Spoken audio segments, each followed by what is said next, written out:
This is a set of instructions for how to speak with the devil, which, as those of you with any sort of brains at all might note, is a patently moronic proposition on the face of it. One likely to culminate in any number of thoroughly unpleasant fates. Honestly, it would probably be smarter to publish your credit card number on Facebook or take up a career in crocodile wrestling. But then, that isn't going to stop you, is it? Not if you're sincerely interested, at least. Technically, if you do everything just right, there's a fair chance you'll walk away scot-free. And that seems to be reason enough for some people to decide that it's a good idea. Especially if you're the fate-tempting, thrill-seeking, scare junkie type. Or the desperate type. Which brings me to a point of clarification I ought to make. This is not a manual for making any kind of Faustian bargain. You know, the whole sell your soul type of deal. Although if you happen to bring it up in conversation, he certainly wouldn't be one to refuse. Following through with such a foolhardy bargain, however, would necessitate removing some of the protections which you will put in place for your conversation. And I don't think I need to spell out for you why that would be a bad idea. If you're really mathematically impaired enough to want to trade something that will last an infinite number of years for something that might last about 90 tops, there are plenty of other rituals out there for you to follow. This one, if performed correctly, should only allow the two of you to talk. This perhaps begs the question of why exactly you would want to speak with the devil in the first place. Maybe some of you just like the idea of making small talk with extremely dangerous occult entities, but for the sake of the human race, I hope most of you aren't quite that stupid. Short answer is, he knows things. Things that some of you may have a deep, vested interest in finding out. I mean, he's not omniscient or anything, much as he might like to pretend otherwise. He's not God, but he's definitely got a supernatural advantage over the kind of knowledge any human would be able to obtain. For example, he probably wouldn't be able to predict when the next world war will happen or tell you the cure for cancer, but he could very well be able to predict the winning numbers of tomorrow's $500 million Powerball drawing, or tell you what deadly, undiagnosed condition might be affecting one of your loved ones. Of course, the Prince of Darkness doesn't just go around giving out winning lottery numbers to anybody who asks, and trusting any sort of information obtained from a being commonly described as the father of all lies is liable to land you in a worse situation than you were in when you started.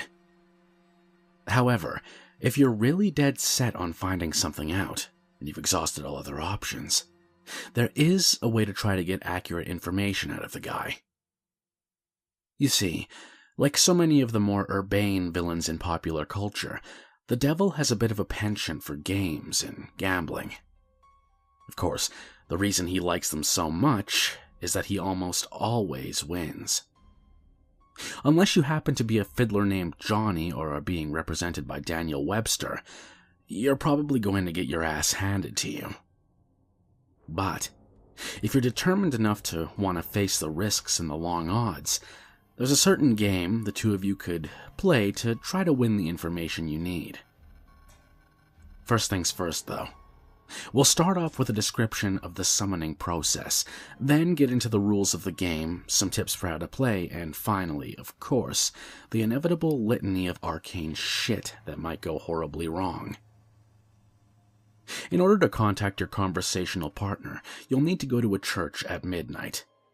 It doesn't matter what kind of church, large or small, old or new, liberal or conservative, just as long as you're sure it'll be empty. The last thing you want is for some preacher to walk in on you while you're in the middle of this, for the sake of the preacher's well-being as much as your own. The process will probably work best if you try it on a new moon, or a full moon, or Friday the 13th, or Halloween. The actual day is less important than the psychological effect it has on you.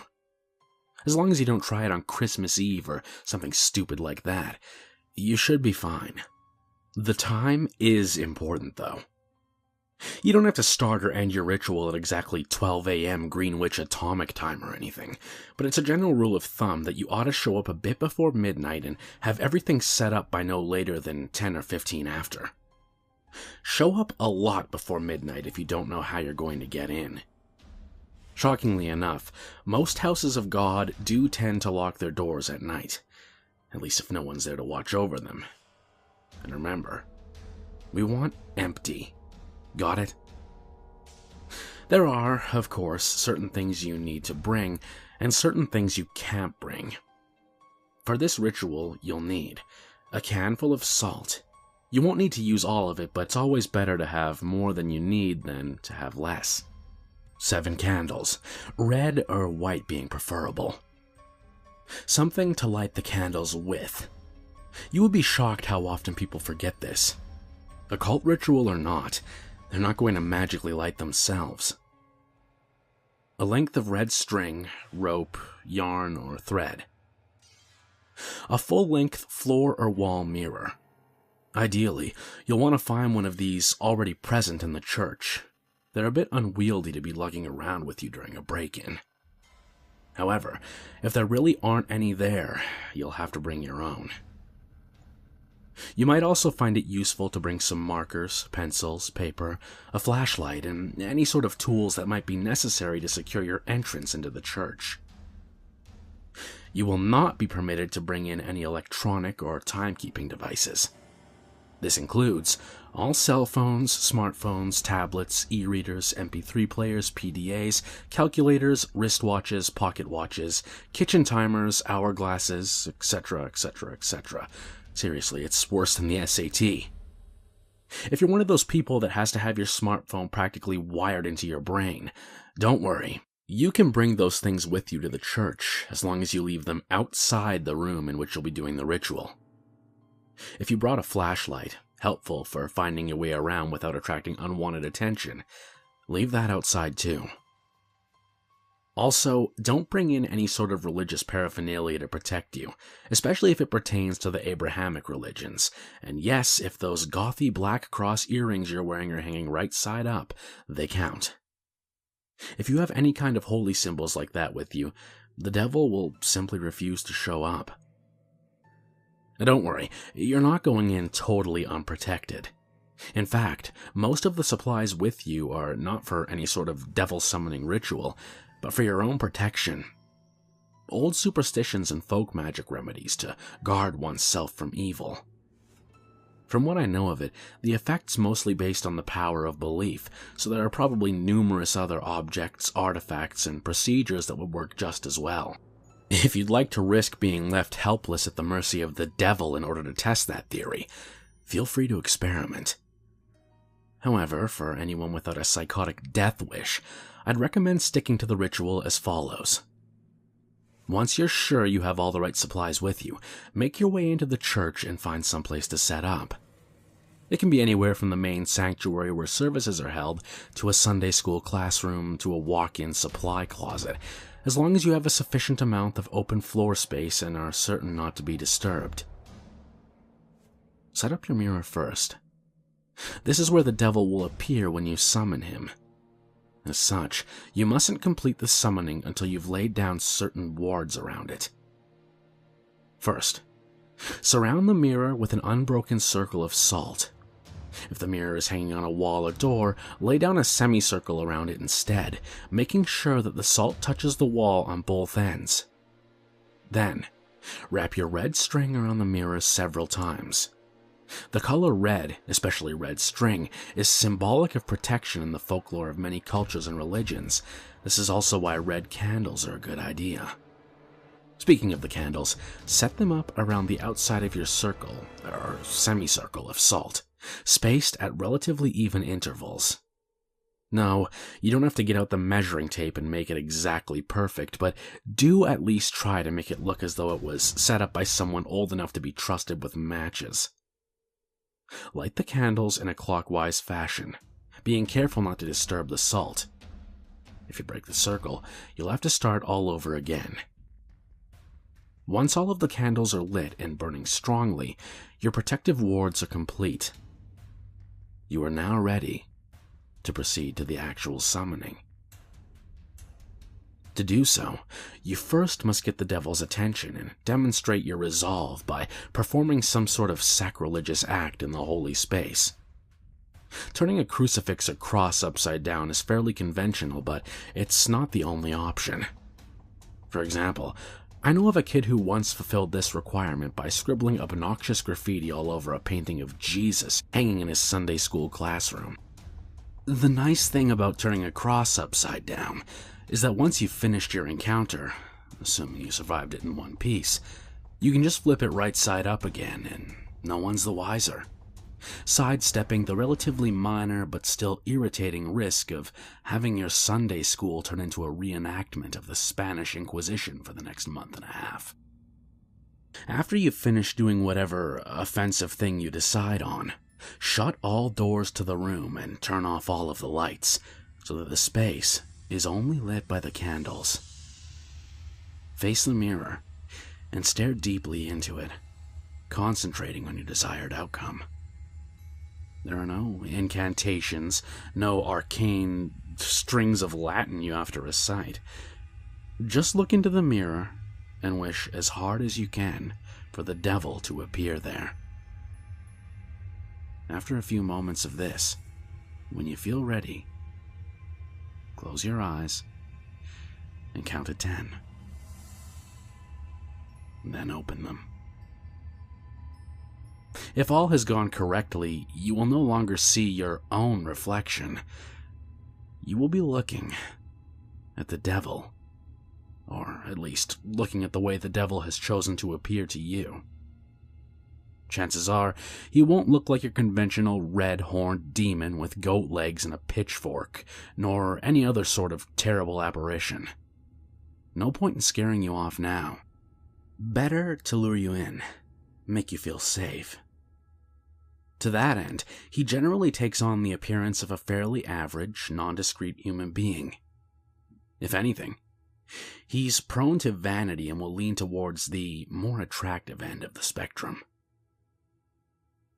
The only really frightening part of him will be his eyes. No matter how hard he tries, he can't hide the sinister gleam smoldering deep within them, the malevolent amusement and hunger, like the eyes of a spider contemplating a fly struggling in its web. They're supremely confident, those eyes. Confident and without pity. Don't look into them too deeply, or you'll begin to feel helpless and paralyzed with dread, losing your hope and your will to fight. Since you'll probably be just standing there staring at him in shock for a few moments, having on some level expected for the ritual to fail, he'll initiate the conversation by asking you what it is you desire from him. If you can gather your wits enough to string together a coherent sentence, you should respond with something like, "I wish to challenge you in a game of question and response." Even if you don't get the words exactly right, he'll know what you mean, and he'll accept your request with a wide, predatory grin of anticipation. He's been playing this game for a long time, you see, and he's very good at it. Most humans, on the other hand, are very bad at it. This gives him a chance to, at the very least, thoroughly mess with your mind. And at most, well, we'll save that for the litany of shit that could go wrong. You'll have to play it very smart to avoid justifying his expectations. The general rules to the game are very simple, with a few caveats that can make things more complicated. He'll begin by asking you a question. He always initiates the game. It can be anything from a piece of obscure trivia to a riddle to an extremely personal inquiry. Don't worry, you won't be immediately plunged into hell if you get the wrong answer or anything like that. As a matter of fact, he won't even tell you whether you got the answer right or wrong. After you've answered his question, you get to ask him one in return. Now, here's where the consequences of your response come in. If you answered his last question correctly, he will respond to your question as honestly and accurately as he is able. However, if you answered it incorrectly, he is free to lie to you as he sees fit.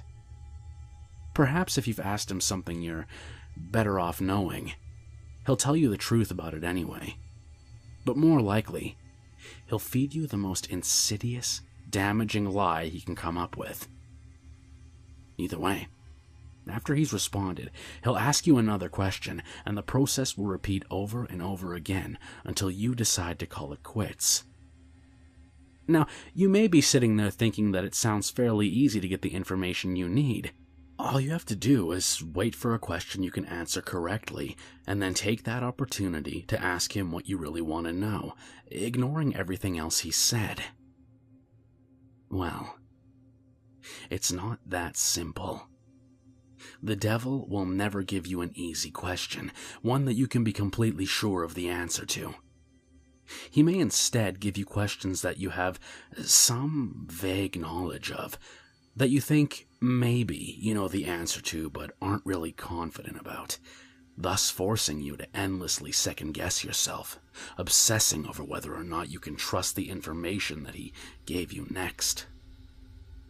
Perhaps you'll think that what he said was a lie, wish it was a lie, but be eternally consumed by doubt, unable to fully convince yourself that you were wrong.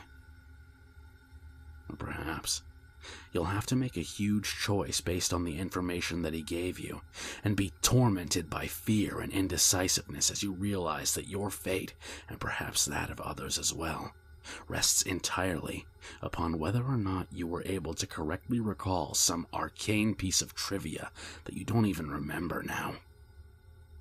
You'll never remember the exact questions the devil asked you, by the way. That would make it too easy for you to go back and check on your responses. Or maybe, instead of testing your knowledge, he'll ask you something personal, something you even lie to yourself about. You'll answer back to him, thinking you've gotten the question correct. No, I don't resent my sister. Yes, I would turn the money into the police. But he'll know better. He'll know better than you do that you're lying. And he'll lie to you in return. And you'll believe him. You'll believe him until you're no longer able to deceive yourself. And by then, it might be too late. Or maybe he won't even give you a chance to get an accurate response at all. Maybe he'll just ask you endless strings of completely impossible questions, making you more and more and more frustrated and disheartened as you realize that you'll never be able to force him to tell you the truth. Questions like, what was the exact height of Mount Everest in centimeters in the year 1666? Or, what is the airspeed velocity of an unladen swallow? Although, knowing his sense of humor, if he ever asked the latter, he might consider African or European a correct response. There are a couple of ways to short-circuit this particular strategy, however. Additional rules and courses of action that make the game more interesting and prevent you from being stonewalled completely. Although, in all honesty, he probably wants for you to try one of those options anyway. The first option is to ask him a riddle instead of a question. If you somehow manage to stump him and he answers the riddle wrong or gives up, he'll be obligated to give you a truthful response to your next question. If he answers the riddle correctly, once again, don't worry, he won't pounce on you like a sphinx or drag you into hell. What will happen is that he'll get a pass, allowing him to lie in response to one question he would otherwise be obligated to answer truthfully. Honestly, if he gets a pass, you might as well just give up and quit the game right there. It's nearly impossible to determine when he's telling you the truth under the best of conditions. Adding another layer of complexity by constantly trying to figure out when and if he's used his pass is about enough to make any normal person's brain explode. There's no way. Just forget it. The second option is for you to take a dare from him. If you accept it and vow to follow through, then once again, he'll have to answer your next question truthfully. If you choose instead to reject it, he'll get another pass. Now, before you freak out and reject the whole idea completely, you should know that he won't ask you to do anything overly dramatic or unspeakably evil, like blow up a hospital or murder somebody. As a rule of thumb, most dares won't involve direct loss of life or any major felonies. However, they certainly won't be easy. Inflicting severe pain on yourself, doing something that terrifies the shit out of you, cutting off a treasured relationship, publicly humiliating yourself or someone you love. All of these things and more, things you might not even be able to imagine, are completely on the table. If you're willing to go that far, to put yourself in that kind of position, you'll get your answer. However, if he manages to come up with the one thing you know you simply can't or won't do, well, then once again you might as well just quit. One last thing. Don't think you can just tell him you're going to do something and then not do it. If you accept a dare and then don't follow through with it, well, let's just say there will be consequences. Just suck it up and keep your promise, no matter what it was. Trust me, you're better off that way. Finally, when you've either gotten the information you wanted or given up completely, you may end the ritual by simply thanking the devil for accepting your request, bowing politely at the waist, and bidding him farewell. The surface of the mirror will seem to swim and flicker for a moment. And then, you'll be looking at your own reflection again. Only when you're absolutely certain that you're looking into your own two eyes again may you turn away from the mirror, flick the lights back on, and begin dismantling your protections. Now, and this is important, even if you haven't gotten the information that you wanted, you must end the ritual in this manner before 66 minutes have elapsed. Well, I suppose you have 66 minutes and 6 seconds.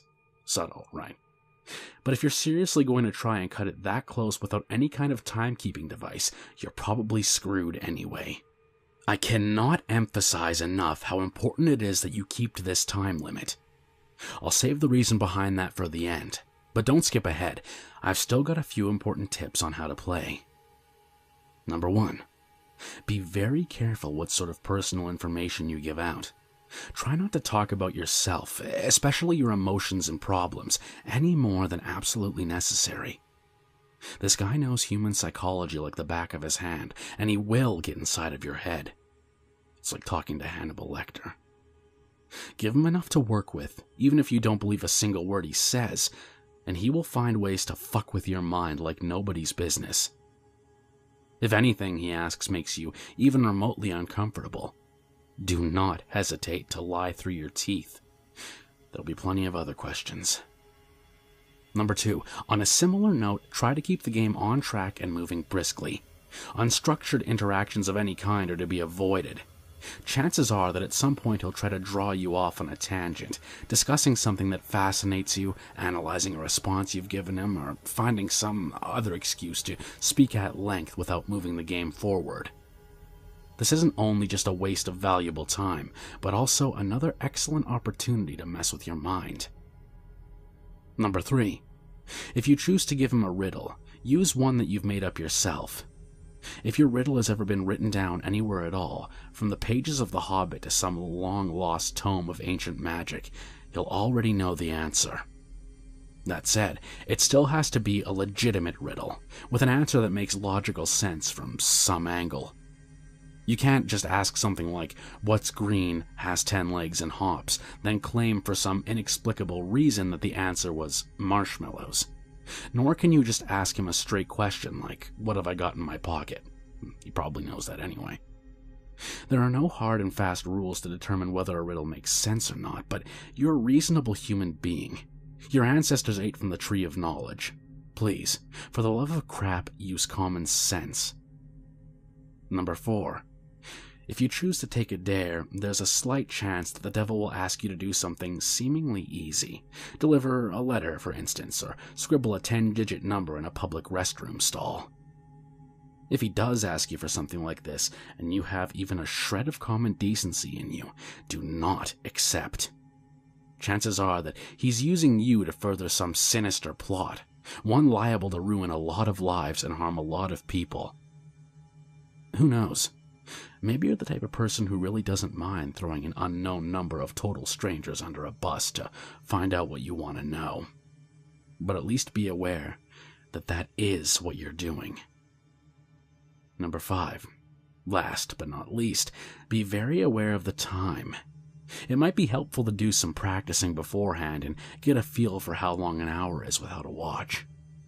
The devil will probably put off discussing the things you're most keen to find out for as long as he can, and as you near the 66-minute deadline, he'll start trying harder and harder to distract you, captivate you, and otherwise keep you playing until it's too late.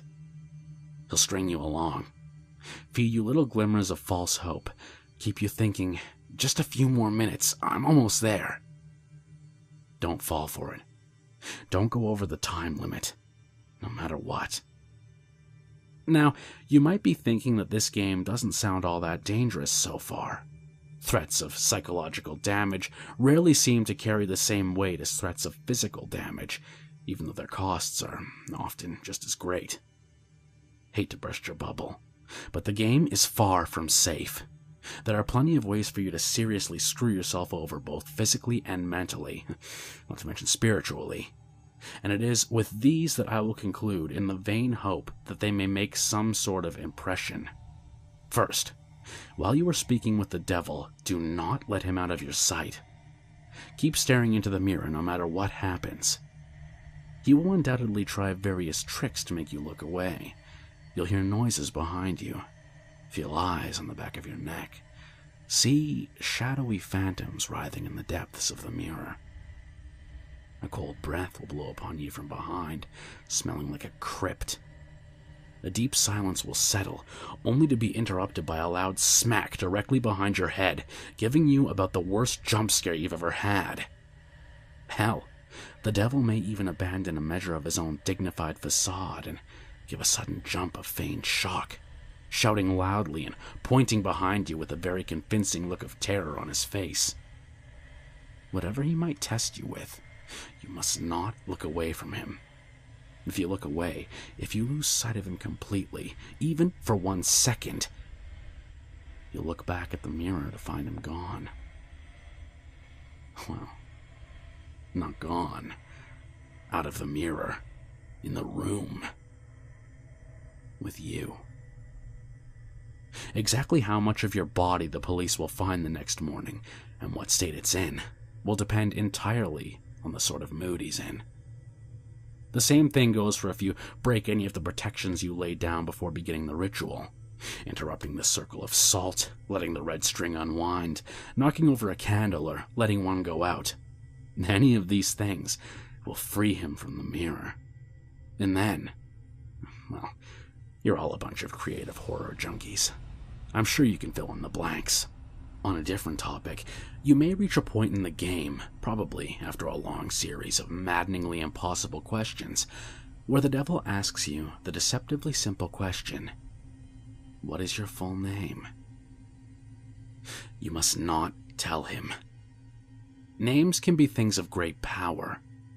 Although the devil will, of course, already know your name, telling it to him yourself is akin to inviting a vampire into your home. Your name is deeply synonymous with your own inner self. Thus, giving him your name is powerfully symbolic of giving him yourself. If you're foolish enough to make this mistake, all of your protections will be for naught, and he will seize upon your unwitting offer with malicious glee, stealing away your soul and dragging it back with him into hell. At least this way, the police will find a complete, identifiable body.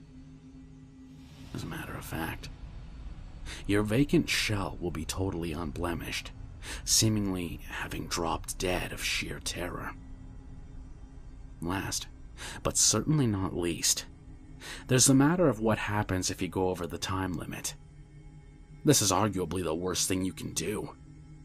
You won't think so at first. The devil will give you no indication that you've in fact exceeded the time limit, and you'll conclude the ritual as if nothing had gone wrong. Perhaps, as the devil's image in the mirror trembles and gives way, you'll see a particularly nasty, triumphant smirk flash across his face, but this will be easily dismissed as your imagination. You'll turn the lights back on, gather your belongings, and go to leave the room. But when you open the door, you'll see nothing. That's right, nothing. Just a flat white void extending infinitely in all directions. Only the room which was reflected in the mirror will now exist.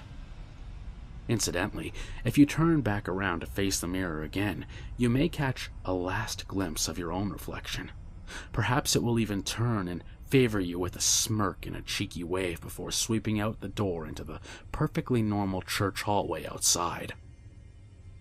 As you may have already figured out, you yourself are no longer in the church.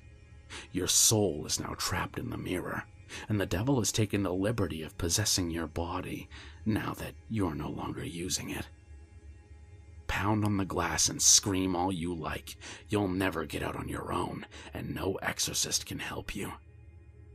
But don't worry, it's not like you're in hell, right? At least, not necessarily. What you have to understand, see, is that a human soul, stripped bare of its flesh, is a deeply volatile and vulnerable thing, especially when trapped in the land of the living. You are now an entity of purely mental properties, and as such, the barriers between what is real to you and what is imaginary have been completely dissolved. As you fill that reflected room with your anger, your sorrow, your fear at being trapped, these emotions will begin to coalesce, given form by your mind. If you're not particularly imaginative, these creatures may not be too terrible, may not be able to inflict too much horror and pain. With time, you may even be able to teach yourself to get rid of them. If, however, yours is a mind haunted by monsters, a mind that is vibrantly creative and imaginative and more than usually twisted, well, there's no telling what horrors might come clawing their way out of the maelstrom, tasting sweet release from the confines of your subconscious, hungering for your terror and suffering. They will refuse to be banished, dragging you kicking and screaming into an endless positive feedback loop of pain and fear. Needless to say, if you're a regular patron of websites like this one, you're probably pretty well fucked. There's only one way to find release from the mirror and the world that you've created therein. They say that if you call to the devil once more and ask him to free you from the mirror, he'll be willing to take you out. For the usual fee, of course. Who knows, maybe if your imagination is twisted and powerful enough to create a personal hell that leaves you begging for the real thing, those talents might be put to good use. There are over 7 billion people in the world, after all. And even the devil himself can't be messing with all their minds at once. Talented help is always appreciated. Of course, the corollary to your being trapped inside the mirror is that the devil now gets to do whatever he wants in your body until sunrise. And around that time, your body will mercifully drop dead from the strain of the possession. An autopsy will probably identify the cause as some kind of coronary event. Don't get too relieved, though. He's perfectly capable of stirring up plenty of trouble in those few hours. For instance, he may decide to do something big and dramatic, like purchase a large meat cleaver and go on a murder spree, starting with the names in your address book and working his way out to complete strangers if he has the time. Or perhaps he'll focus on only one person, someone who trusts you completely, using your persona to get him or her alone and vulnerable, And then, well, no need to describe it here. Once again, I'm sure you can think of a few things. Starting to see why I called this the worst outcome yet? Of course, there's also a chance he won't lay a finger on any of your loved ones, instead deciding to do something a little more subtle, more insidious, like drop off a few non-discreet unmarked packages on certain doorsteps in the dangerous part of town, or locate a particular dusty, age-yellowed text in the storeroom of your local library and intentionally misfile it in the young adult literature section. Or whisper 7 very choice words into the ear of the distracted-looking young redhead waiting for the 3 a.m. subway train. Or maybe he'll decide that in this age of waning superstition, not enough people are getting interested in his games, and the knowledge of them is in danger of being lost. Maybe he'll decide he needs to get the word out a bit more, do a bit of networking, attract some new suckers, challengers. Maybe he'll take a quick peek at your browser history, see where the impressionable, curious minds are hanging out these days. Maybe he'll even write a quick tutorial, in modern parlance rather than some inscrutable, obsolete, demonological text. Post it on the internet and see how many bites he gets. Maybe I shouldn't have gone there, but if you made it this far without shying, a little twist at the end isn't going to put you off, is it, dear reader? I'm sure there are plenty of intrepid adventurers among you with burning questions you'd like answered. And you're all a smart bunch. You know the pitfalls, you know the conventions, you live and breathe this sort of thing, do you not? There's no way you'd fall into any of the obvious traps, right? You're not some Dick or Jane off the street after all. You'd be bringing a whole new level of competition. You would... Oh, excuse me just a moment. I think I hear someone calling for me. What? You want out that badly already? Must be one hell of an imagination you've got on you. Perfect.